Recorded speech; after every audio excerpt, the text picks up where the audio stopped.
শনিবার কলকাতায় একটি অনুষ্ঠানে সুপ্রিম কোর্টের বিচারপতি DY চন্দ্রচূড় এবং মুখ্যমন্ত্রী মমতা বন্দ্যোপাধ্যায় দুজনেই উপস্থিত ছিলেন। সেই সভায় মুখ্যমন্ত্রী বিচারকদের নিরপেক্ষ থাকার জন্য অনুরোধ করেন। আর সেই অনুষ্ঠানেই প্রধান বিচারপতি DY চন্দ্রচূড় বলেন, বিচারের ক্ষেত্রে বিচারপতির নিজস্ব চিন্তাধারা থাকতে পারে না। বিচারপতিরা সংবিধানের সার্ভেন্ট, সংবিধানের মাস্টার নয়।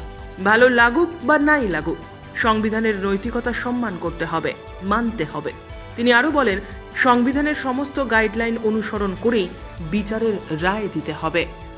কলকাতায় জুডিশিয়াল একাডেমির অনুষ্ঠানে উপস্থিত হয়ে এমনটাই বললেন সুপ্রিম কোর্টের প্রধান বিচারপতি DY চন্দ্রচূড়। তিনি উল্লেখ করেন, সমাজ ব্যবস্থা কেমন হবে সেটাও কখনো কখনো স্থির করে দেন বিচারপতিরা, কিন্তু তা ঠিক নয় বলেই তিনি মনে করেন।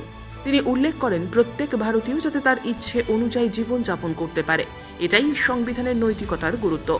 বিচার ব্যবস্থায় প্রযুক্তির ব্যবহারের গুরুত্ব কতটা সেটাও বোঝান প্রধান বিচারপতি। তিনি মনে করেন, দেশের প্রত্যেক মানুষ যাতে বুঝতে পারেন যে সুপ্রিম কোর্ট তাদের পাশে আছে, তেমন ব্যবস্থা থাকা প্রয়োজন। প্রধান বিচারপতি DY চন্দ্রচূড় মনে করেন, বিচারের প্রক্রিয়া সম্পর্কেও সাধারণ মানুষের ওয়াকিবহাল হওয়া উচিত। ব্যুরো রিপোর্ট, উত্তরের প্রহরী।